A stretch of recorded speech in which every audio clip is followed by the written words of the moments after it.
Alright, let's talk about the big news making waves in the fishing and boating world. The US government just pulled the plug on a $14 million annual grant.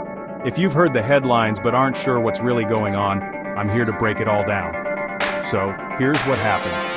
On June 10, 2025, the US Fish and Wildlife Service, which is basically the federal agency in charge of protecting America's fish and wildlife, sent an official letter to the Recreational Boating and Fishing Foundation. Let's call them the RBFF for short. In that letter they said, hey, we're ending your yearly grant effective immediately.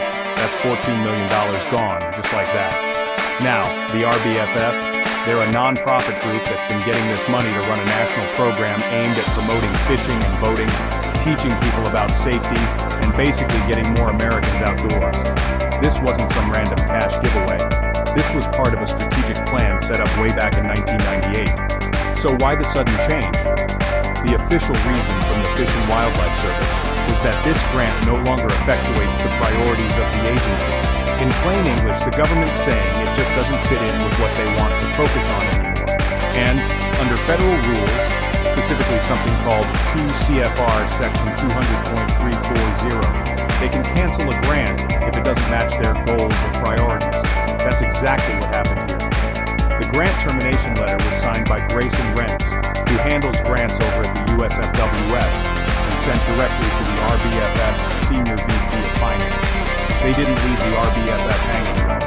The foundation has 120 days to wrap things up and turn in their final financial and performance report, so it's not just pack your bag and leave. Now here's something a lot of people are asking. Does this mean the foundation is out millions of dollars? Actually, the government will still reimburse the RBFF for all the allowable costs they've already racked up, including things like admin expenses and any settlement costs from shutting things down early.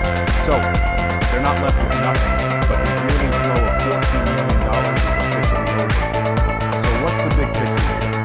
For anglers, boaters, and anyone who loves spending time on the water, this could mean fewer outreach programs, less marketing to get people interested in fishing, and maybe even less education about boating safety. For the RBFF, it's a huge shake. They'll need to find new funding or rethink what they do next. But for the government, this is about shifting priorities. Maybe they're focusing on different conservation strategies, maybe funding is tighter, or maybe they want to try new approaches. No matter the reason, a $14 million annual funding cut is no small thing. It's a reminder that federal priorities can change quickly, and when they do, the effects ripple out into communities across the country. So that's the story. A major grant gone overnight and a lot of questions about what happens next for fishing and boating in the U.S. If you care about getting outside or just want to know where your tax money goes, this is one story to pay attention to. Thanks for listening. If you found this breakdown helpful, hit subscribe for more explainers on the issues that matter.